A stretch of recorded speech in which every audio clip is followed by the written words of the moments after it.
नमस्कार, आप देख रहे हैं न्यूज टीवी इंडिया और आपके साथ मैं हूं पर्णिका तिवारी। बुलेटिन की शुरुआत आज की बड़ी खबर के साथ। 6 अप्रैल को भारतीय जनता पार्टी का स्थापना दिवस मनाया जाएगा। इस साल पार्टी अपना 46वां स्थापना दिवस बड़े ही भव्य तरीके से मनाने की तैयारी में है। इस मौके पर पुष्कर सिंह धामी ने कहा कि भारतीय जनता पार्टी एक राष्ट्रवादी पार्टी है जो देश को मजबूत, समृद्ध और ताकतवर बनाने के लिए लगातार काम कर रही है। उन्होंने कहा कि पार्टी का हर कार्यकर्ता पूरी लगन के साथ देश और प्रदेश के विकास में अपनी भागीदारी निभा रहा है। बीजेपी का लक्ष्य भारत को एक मजबूत राष्ट्र बनाना है। मुख्यमंत्री ने यह भी कहा कि स्थापना दिवस को पूरे उत्साह और जोश के साथ मनाया जाएगा।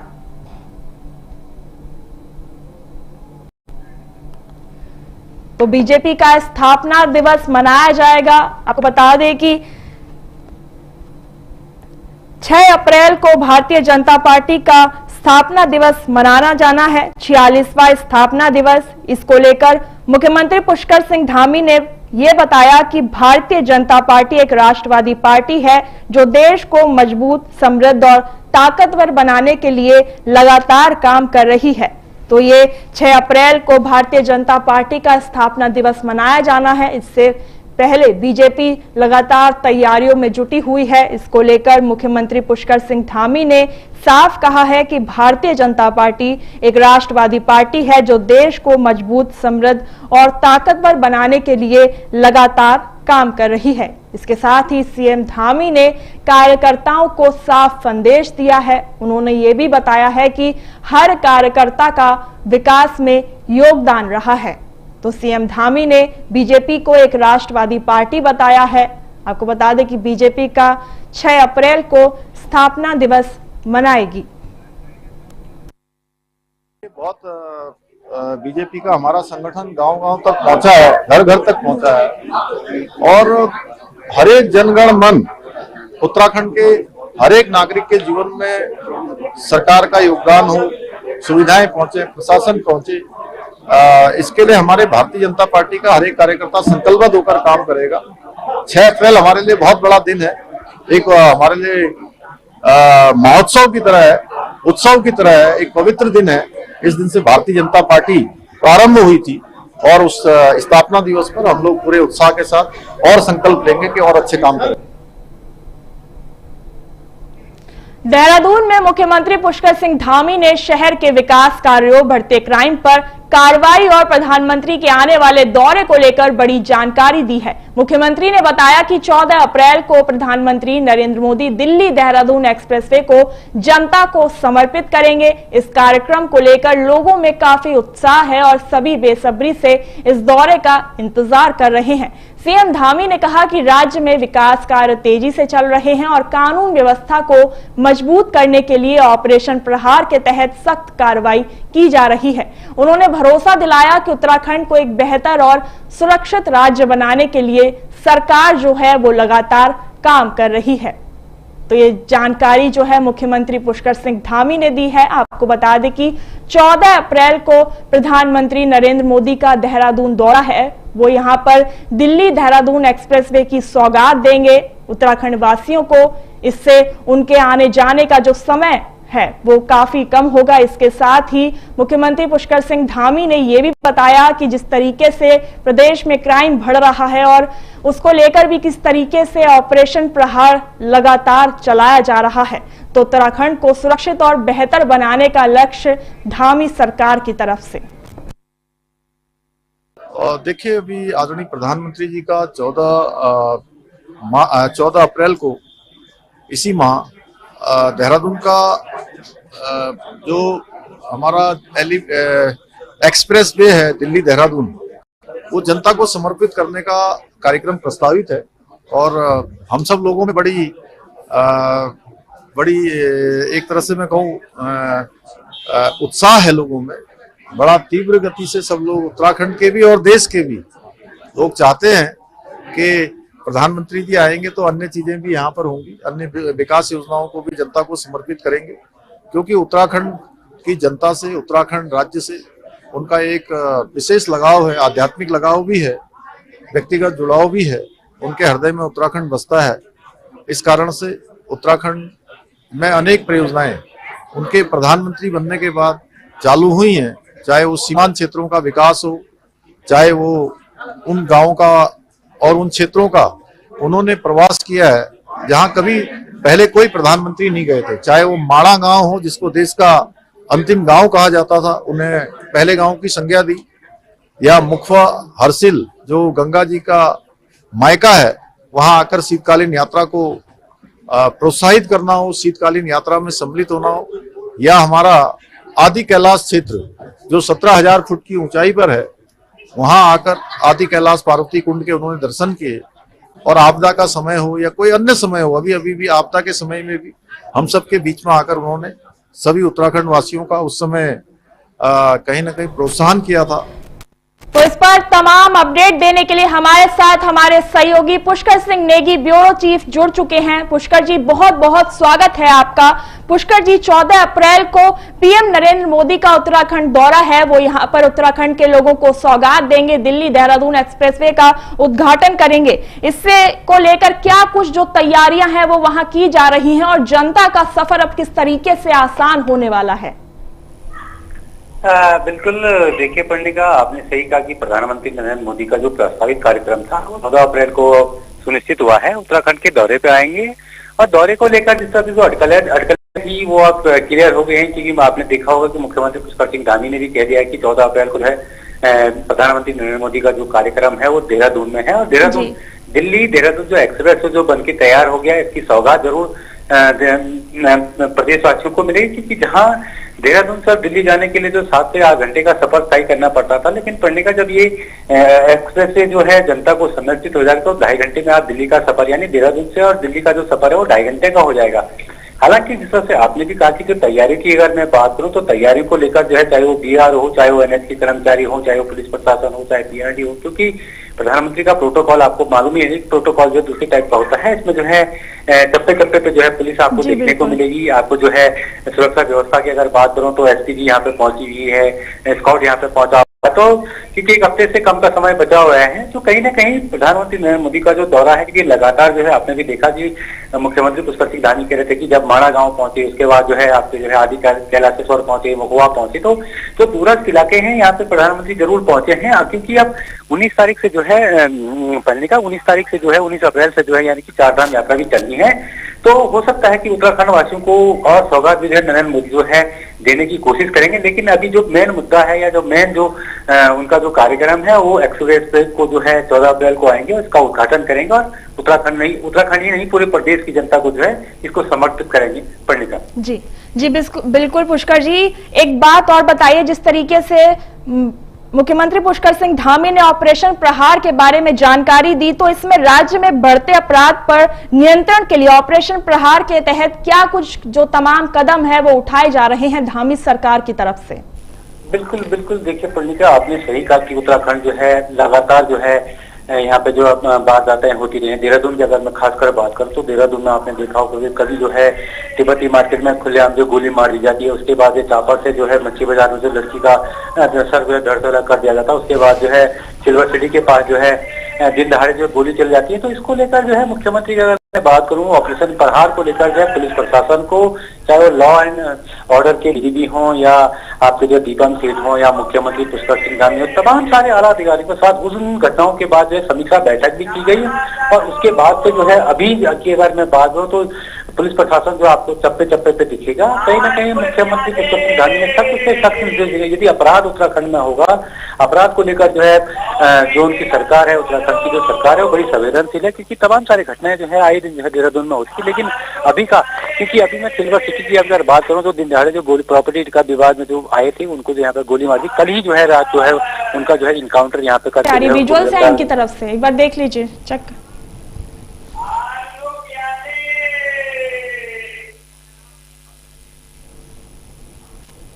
बहुत बहुत शुक्रिया आपका तमाम जानकारी देने के लिए, बने रहिएगा आप हमारे साथ। तो 14 अप्रैल को पीएम मोदी जो हैं वो दिल्ली देहरादून एक्सप्रेसवे का उद्घाटन करेंगे। चलिए खबरों में आगे बढ़ेंगे। केदारनाथ धाम में लगातार भारी बर्फबारी हो रही है। पूरी नगरी अब बर्फ की मोटी परत से ढक चुकी है।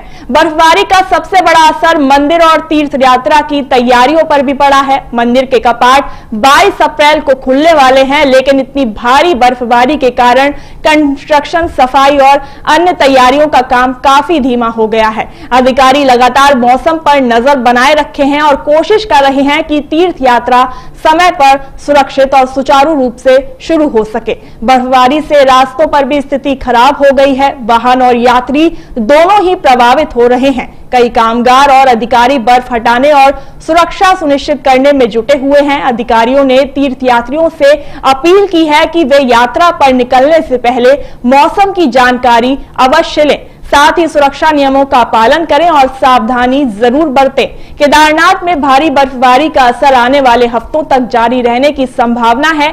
बावजूद इसके प्रशासन तीर्थ यात्रियों के लिए सभी आवश्यक इंतजाम करने में जुटा हुआ है। ये बर्फबारी प्राकृतिक सुंदरता के साथ साथ प्रशासन और यात्रियों दोनों के लिए चुनौती भी बन चुकी है। तस्वीरों में आप देख सकते हैं कि किस तरीके से जो केदारनाथ धाम है वहां लगातार बर्फबारी हो रही है। 22 अप्रैल को केदारनाथ धाम के कपाट खुलने हैं। प्रशासन जो है वो लगातार तैयारियों में जुटा हुआ है। मंदिर के कपाट 22 अप्रैल को खुलने वाले हैं, लेकिन इतनी भारी बर्फबारी के कारण कंस्ट्रक्शन, सफाई और अन्य तैयारियों का काम जो है वो धीमा सा पड़ चुका है। अधिकारी जो है वो लगातार मौसम पर नजर बनाए रखे हैं और उनकी यही कोशिश है कि तीर्थ यात्रा समय पर और सुरक्षित रूप से हो सके। तो इस पर तमाम जानकारी देने के लिए हमारे साथ हमारे सहयोगी पुष्कर सिंह नेगी, ब्यूरो चीफ, जुड़ चुके हैं। पुष्कर जी, क्या कुछ तैयारियां हैं? आप जिस तरीके से देख सकते हैं कि 22 अप्रैल को केदारनाथ धाम के कपाट खुलने हैं, लेकिन लगातार वहां बर्फबारी हो रही है। प्रशासन जो है वो लगातार वहां सफाई करने में जुटा हुआ है, लेकिन फिर भी जो काम है वो धीमे हो चुका है। क्या कुछ तमाम जानकारी इसको लेकर? बिल्कुल पर्णिका, क्योंकि जो है 22 तारीख को जो है भगवान केदार के कपाट खुलेंगे। अगर चारधाम यात्रा की अगर बात करो तो चारधाम यात्रा जो है 19 अप्रैल से शुरू हो जाएगी, क्योंकि गंगोत्री, यमुनोत्री, बद्रीनाथ, केदारनाथ। तो केदारनाथ की खासकर मैं बात करूं तो केदारनाथ में जो है 2 से 3 फीट बर्फबारी जमी हुई है और मौसम विभाग ने अभी भी जो है आज और कल के लिए जो अलर्ट जो है उत्तराखंड के लिए किया है, येलो अलर्ट भी किया है, ऑरेंज अलर्ट भी किया है। हालांकि अगर केदारनाथ धाम की अगर बात की जाए तो केदारनाथ धाम की जो स्थिति समय है वहां पे जो है जिला प्रशासन जो है मुस्तैदी से काम कर रहा है और जो 21 सदस्य जो यहाँ पे पहुंचे थे बर्फ हटाने का काम के लिए, वो अभी भी यहाँ पे काम करे। लेकिन मौसम खराबी के कारण जो है बर्फबारी हो रही है, बारिश हो रही है, तेज आंधी हो रही है, तो इसके साथ जरूर जो है रुकावट जरूर पैदा होगी। क्योंकि पर्णिका, क्योंकि पिछले साल की अगर मैं बात करूं तो पिछले साल केदारनाथ धाम की जो सड़क मार्ग थे या जो फुटपाथ हम कह रहे थे, पैदल यात्री जाते थे, इस पे भी बहुत काम होना अभी बाकी है और कम समय बचा है। लेकिन युद्ध स्तर पर जो जिला प्रशासन जो है रुद्रप्रयाग का जो है यहाँ पे काम कर रहा है, चाहे वो मंदिर समिति के लोग हों, चाहे वो एनएच के कर्मचारी हों, या आपकी जो बिजली है, पानी है, सड़क है, स्वास्थ्य है, तमाम सारे हॉस्पिटल से लेकर और आपका जो है यात्री को किस तरह की जो सुविधा देखिए इस पे काम जो है सुचारू है। क्योंकि स्वास्थ्य सचिव जो है यहाँ का भ्रमण कर चुके हैं, चाहे वो जनपद चमोली हो, चाहे वो रुद्रप्रयाग हो, चाहे वो उत्तरकाशी हो, टिहरी हो। हालांकि सबसे टफ यात्रा जो है केदारनाथ धाम की होती है। यहाँ पे जो है 23 किलोमीटर यात्रियों को पैदल जाना पड़ता है पढ़ने का। तो इसको लेकर जो है प्रशासन मुस्तैदी से काम कर रहा है। हालांकि आईटीबीपी इस समय वहाँ पे सुरक्षा व्यवस्था में लगी हुई है, लेकिन जो कर्मचारी यानी मंदिर समिति के जो लोग यहाँ पे पहुंचे हुए हैं या आर्मी के जो लोग यहाँ पे पहुंचे, रास्ता बना, क्योंकि 2.5 से 3 फीट यहाँ पे बर्फ अभी भी है। और मौसम विभाग ने अलर्ट जरूर किया है कि इस समय बारिश हो रही है पहाड़ों में, चाहे मैं रुद्रप्रयाग की बात करूं, ऊंचाई वाले क्षेत्र में, या हेमकुंड साहिब की बात करूं, या केदारनाथ की बात करूं, या गंगोत्री, यमुनोत्री, यहाँ पे बर्फबारी पिछले दिनों काफी देखने को मिली है आपको मार्च के महीने में। हालांकि यात्रा की जिस बात आपने व्यवस्था की बात करी, तो व्यवस्था को लेकर जो है प्रशासन पूरी तरह से अपनी जिम्मेदारी के साथ यहाँ पे काम कर रहा है। हालांकि जरूर अड़चने जरूर काम करने में हो रही, क्योंकि बारिश है तो बर्फबारी हो रही है, तेज हवाएं भी चल रही है। तो कहीं ना कहीं ऊंचाई वाले क्षेत्रों में जिस तरह से मौसम विभाग का जो अलर्ट है, इसका असर देखने को मिला है। केदारनाथ धाम की यात्रा को लेकर जो है रुद्रप्रयाग प्रशासन जो है अपने काम पे लगा हुआ है और आने वाले समय में किस तरह की सुविधा यात्रियों को देगा, ये तो आने वाले समय में पता चलेगा पड़ने का। लेकिन प्रशासन की तैयारियां पूरी इस समय जो है चारधाम यात्रा को लेकर है। हाँ, हालांकि एक बात और सबसे बड़ी बात समझने वाली बात है कि पर्णिका की जिस तरह से सिलेंडर यानी कि जो कॉमर्शियल हमारे होटल व्यवसाय है, इनसे जरूर फर्क पड़ेगा, क्योंकि कॉमर्शियल सिलेंडर जो है नहीं मिल पा रहा है। तो कहीं ना कहीं जब यात्री आएगा तो यात्री को जरूर हो सकता है कि खाने पीने की व्यवस्था में दिक्कतें आएगी, लेकिन प्रशासन पूरी तरह से अपनी कमर कर चुका है यात्रा को लेकर। जी बिल्कुल। पुष्कर जी, तीर्थ यात्रियों को यात्रा करने से पहले किन सावधानियों का ध्यान रखना चाहिए और क्या कुछ जो दिशा निर्देश हैं सरकार की तरफ से दिए गए हैं?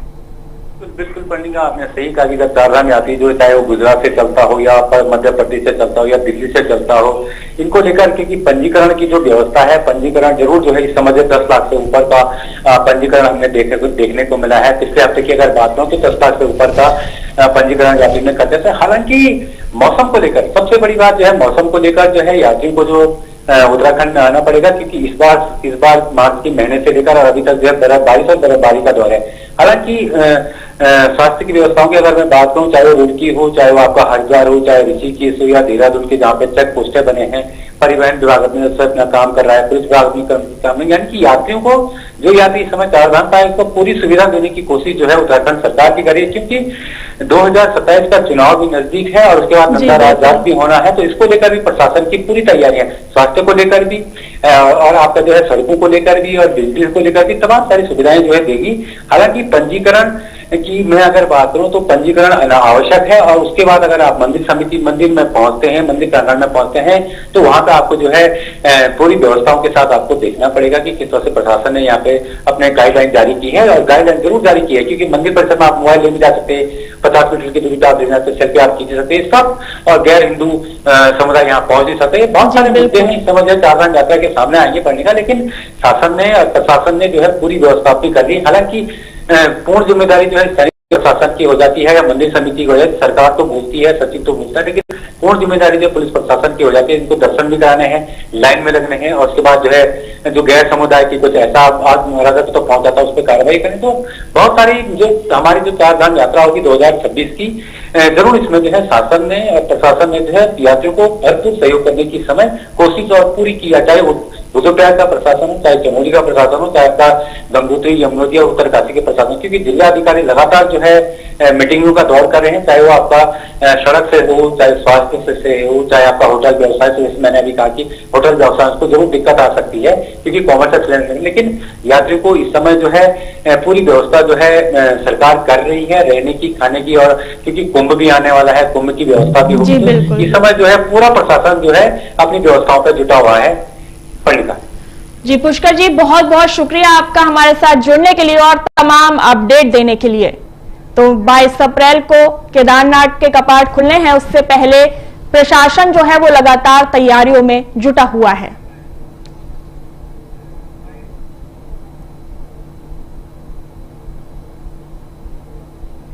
चलिए खबरों में आगे बढ़ेंगे। रुड़की में पुलिस का ऑपरेशन कालनेमी बहरूपियों पर भारी पड़ रहा है।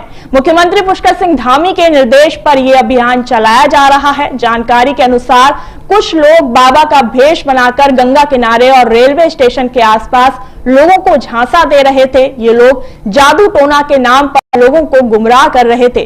गंगनहर थाना पुलिस ने सख्त कार्रवाई करते हुए ऐसे 10 बहरूपी बाबाओं को पकड़ लिया है। पुलिस ने सभी आरोपियों को हिरासत में लेकर कोर्ट में पेश किया है। पुलिस का कहना है कि इस तरह लोगों को ठगने वालों को खिलाफ अभियान आगे भी जारी रहेगा।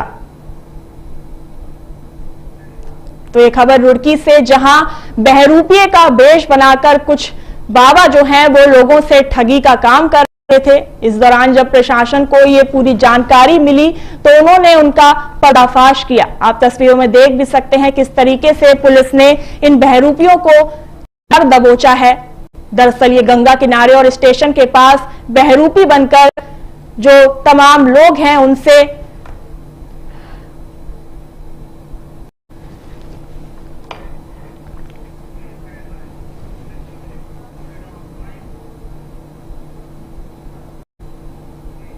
उत्तराखंड में नई आबकारी नीति लागू होने के बाद शराब की कीमतों को लेकर बड़ी जानकारी सामने आई है। आबकारी आयुक्त अनुराधा पाल ने साफ किया है कि कुछ शराब के दाम में हल्का बदलाव हो सकता है। उन्होंने बताया कि विदेशी शराब आपके कुछ छोटे ब्रांड्स जैसे मैकडॉवेल्स की कीमत में करीब 10 से 20 रुपए तक की बढ़ोतरी हो सकती है। वहीं बड़े और महंगे ब्रांड्स और देशी शराब की कीमतों में फिलहाल कोई बदलाव नहीं होगा।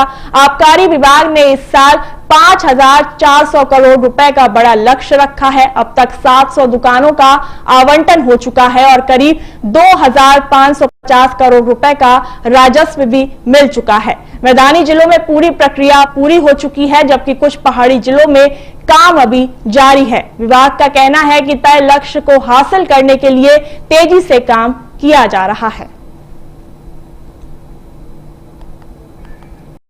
तो देहरादून में खबर, जहां नई आबकारी नीति जो है वो लागू हो चुकी है, जिसकी वजह से शराब की कीमतों में बदलाव हुआ है। आपको बता दें कि आबकारी आयुक्त अनुराधा पाल ने यह साफ किया है कि कुछ शराब के दाम में हल्का बदलाव हो सकता है। उन्होंने ये भी साफ किया कि विदेशी शराब के कुछ छोटे ब्रांड्स जैसे कि मैकडॉवेल्स की कीमत में करीब 10 से 20 रुपए तक की बढ़ोतरी हो सकती है। तो ये बड़ी खबर, जहां आबकारी नीति लागू होने के बाद जो शराब की कीमतों में बदलाव हो सकते हैं, बड़े और प्रीमियम ब्रांड्स के दाम में कोई बदलाव नहीं होगा। हालांकि उनका कहना है कि विदेशी शराब के कुछ छोटे ब्रांड्स जैसे मैकडॉवेल्स की कीमत में करीब 10 से 20 रुपए तक की बढ़ोतरी हो सकती है। आपको बता दें कि अब तक 700 दुकानों का आवंटन हो चुका है और करीब 2,550 करोड़ रुपए का राजस्व भी सरकार को मिल चुका है। अभी जो इस बार हमारा कोस्ट कार्ड जारी हुआ है विदेशी मदिरा में, उसमें से जो हमने आकलन किया है, तो छोटे ब्रांड्स में जितना मैकडॉवेल है, मैकडॉवेल एंड है, IBR, RS, लगभग 10 से 20 रुपए प्रति बोतल की वृद्धि हमें दिखी है। तो वो 10 से 20 रुपए बढ़ेंगे। बड़े ब्रांड्स जो हैं ओवरसीज, उस पर अभी कैलकुलेशन चल रही है, इसमें कितने इसमें में वृद्धि होगी। और देसी मदिरा में भी अभी हमारी कैलकुलेशन चल रही है। वो हमारी जो कैलकुलेशन के हिसाब से देसी मदिरा में वृद्धि नहीं होगी, वो एज इट इज रहेगी। जहां तक व्यवस्थापन की बात है, इस बार हम लोग 700 दुकानों का व्यवस्थापन करा चुके हैं। जो हमारा पॉलिसी में टारगेट था 2604 करोड़ का, उसमें से लगभग अभी तक हम 2550 करोड़ तो हम करा चुके हैं। बाकी की जो दुकानें कुछ विरोध के कारण या अन्य कारण है, तो उनके कारण उनको भी देखा जा रहा है, उनका भी जल्दी से व्यवस्थापन हम करा पाएंगे। और हमारे इस साल का जो टारगेट दिया गया है 5400 करोड़, बहुत हाई टारगेट है। तो पूरी कोशिश रहेगी विभाग की कि सभी अच्छे प्रयासों से इसको हासिल किया जाए लक्ष्य को। और इस बार एक बहुत अच्छा एक प्रयोग ये भी रहा है कि उधम सिंह नगर, नैनीताल, हरिद्वार जनपद, पहाड़, जितने भी प्लेन के हमारे जनपद है, चारों बड़े जनपद है जहां से हमारा मैक्सिमम रेवेन्यू आता है, उनको 100% सेटल किया गया है। ऐसा 9 सालों में पहली बार हुआ है कि जब नैनीताल और उधम सिंह नगर जनपदों में 100% हमारा रेवेन्यू का सेटलमेंट हुआ है। पिछले साल की अगर हम बात करें तो पिछले साल भी उधम सिंह नगर में 81% रेवेन्यू सेटल हुआ था। नैनीताल में भी लगभग 18 करोड़ रुपए रेवेन्यू कम। ऋषिकेश, जो शांति और धर्म के लिए जाना जाता है, अब एक नई चिंता में है। यहां बाहर के राज्यों के खतरनाक अपराधी छिपते हुए मिल रहे हैं। ताजा मामला महाराष्ट्र के एक डकैत का है। पुलिस के अनुसार योगेश लहारे नाम का अपराधी महाराष्ट्र में बड़ी चोरी करके भाग गया था। वो कई दिनों से ऋषिकेश में घूम रहा था और खुद को आम आदमी की तरह दिखा रहा था। जब महाराष्ट्र पुलिस की टीम यहां पहुंची तो उन्हें पक्की सूचना मिली। टीम तुरंत त्रिवेणी घाट के पास पहुंची। वहां योगेश आराम से घूम रहा था। जैसे ही उसने पुलिस को देखा, वो वहां से भागने लगा, लेकिन पुलिस ने उसे चारों तरफ से घेर कर पकड़ लिया। कुछ दिन पहले भी एक और बड़ा अपराधी राजा सहानी इसी इलाके से पकड़ा गया था। पुलिस का कहना है कि ऋषिकेश को अपराधियों की छिपने की जगह नहीं बनने दिया जाए, हर आरोपी को पकड़कर जेल भेज दिया जाए। ऋषिकेश से खबर है, जहां महाराष्ट्र का एक आरोपी आकर छुप गया। पुलिस को जब सूचना मिली तो उसने त्रिवेणी घाट के पास उसे धर दबोचा। तो ये ऋषिकेश से खबर, जहां एक आरोपी जो महाराष्ट्र का रहने वाला बताया जा रहा है, वो पुलिस से बचकर ऋषिकेश भाग आया। जब महाराष्ट्र पुलिस को यह जानकारी मिली तो वो ऋषिकेश पहुंचे और उसे घूमता हुआ पाया, जिसके बाद पुलिस ने उसे धर दबोचा। इसके बाद ऋषिकेश में बाहर के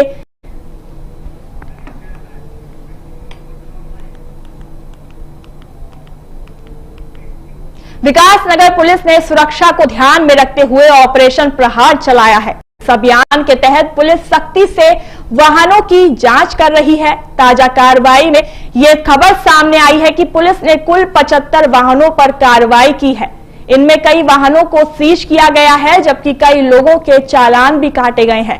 पुलिस का खास ध्यान दोपहिया वाहनों पर है। बिना कागज, बिना हेलमेट या नियम तोड़ने वालों के खिलाफ सख्त कदम उठाए जा रहे हैं। पुलिस का कहना है कि यह कार्रवाई आगे भी लगातार जारी रहेगी। ये पूरा अभियान एसएसपी देहरादून के निर्देश पर चलाया जा रहा है। विकासनगर पुलिस ये साफ कर चुकी है कि नियम तोड़ने वालों को किसी भी हाल में बख्शा नहीं जाएगा। तो विकासनगर से खबर, जहां ऑपरेशन प्रहार के तहत पुलिस का अभियान अभी जारी है। जो लोग बिना हेलमेट के घूम रहे हैं या फिर शराब पीकर वाहन चला रहे हैं, उन पर पुलिस की पैनी नजर है। तस्वीरों में आप देख भी सकते हैं किस तरीके से पुलिस जो है वो चप्पे चप्पे पर तैनात है और वो लगातार वहां से गुजरने वाले लोगों की जांच पड़ताल कर रही है। आपको बता दें कि इस ऑपरेशन के तहत जो लोग हेलमेट के बिना घूमते हैं या फिर शराब पीकर गाड़ी चलाते हैं, उन पर लगातार पुलिस की कार्रवाई जारी है।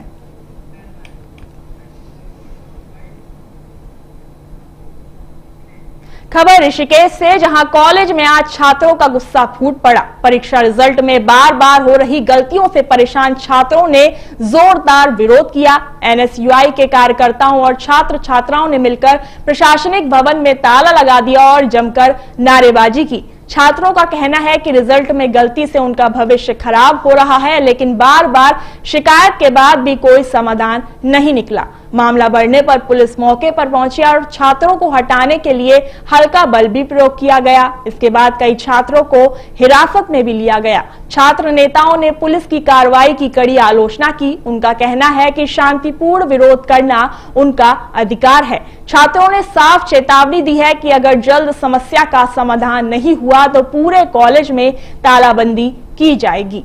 तो ऋषिकेश से खबर, जहां छात्रों का जो प्रदर्शन है वो लगातार जारी है इस बात को लेकर कि उनके भविष्य के साथ जो है वो खिलवाड़ हो रहा है। परीक्षा रिजल्ट में बार बार हो रही गलतियों से परेशान छात्रों ने जोरदार विरोध किया है। एनएसयूआई के कार्यकर्ताओं और छात्राओं ने मिलकर प्रशासनिक भवन में ताला लगा दिया और फिर जमकर नारेबाजी की है। ऋषिकेश कॉलेज में छात्रों का जोरदार हंगामा देखने को मिला, जिसके बाद पुलिस मौके पर पहुंची और लगातार छात्रों को हटाने के लिए हल्का बल भी प्रयोग किया गया। इसके साथ ही उन्होंने कई छात्रों को हिरासत में भी लिया। आप तस्वीरों में भी देख सकते हैं कि किस तरीके से जो पुलिस है वो छात्र को हिरासत में लिए हुए है। लगातार ऋषिकेश में छात्रों का प्रदर्शन देखा गया, जिसके बाद पुलिस ने छात्रों को हिरासत में लिया। इसके बाद छात्र और छात्राओं ने पुलिस कार्रवाई पर कई बड़े सवाल भी उठाए हैं। तो ऋषिकेश कॉलेज में छात्रों का जोरदार हंगामा देखने को मिला, जिसके बाद पुलिस वहां पहुंची और मामला शांत कराने की कोशिश की गई। दरअसल छात्रों का यह आरोप है कि रिजल्ट की गलती की वजह से उनके भविष्य पर बार बार असर पड़ता हुआ दिखाई दे रहा है, जिसके बाद छात्रों ने प्रशासनिक भवन में भी ताला लगवा दिया। ये जब मामला पूरा बढ़ा तो इसके बाद पुलिस मौके पर पहुंची और मामले को शांत करवाया गया।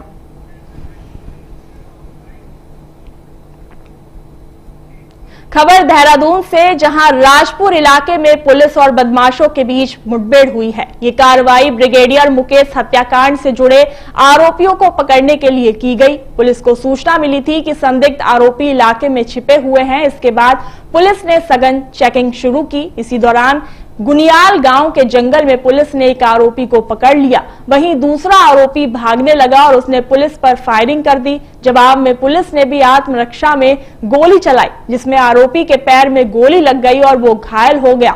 घायल आरोपी को तुरंत अस्पताल भेजा गया। मौके से पुलिस ने एक पिस्टल भी बरामद की है। पुलिस अधिकारियों ने मौके पर पहुंचकर जांच की और पूरे मामले की जानकारी ली। फिलहाल दोनों आरोपियों से पूछताछ की जा रही है और अन्य लोगों की तलाश भी जारी है।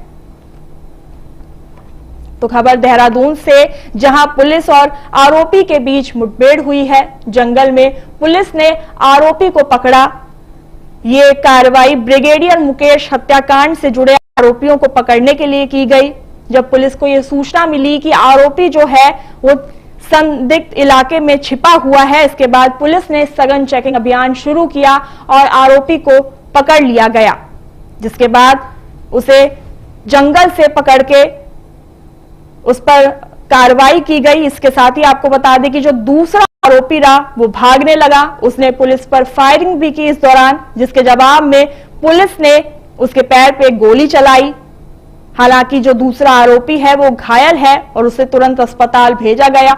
इसके साथ ही मौके से पुलिस ने पिस्टल भी बरामद की। पुलिस अधिकारियों ने मौके पर पहुंचकर जांच की और पूरे मामले की जानकारी ली। फिलहाल जो दोनों आरोपी हैं उनसे पुलिस लगातार पूछताछ कर रही है और अन्य लोगों की भी तलाश अभी जारी है। तो देहरादून में पुलिस और बदमाशों के बीच मुठभेड़ हुई है।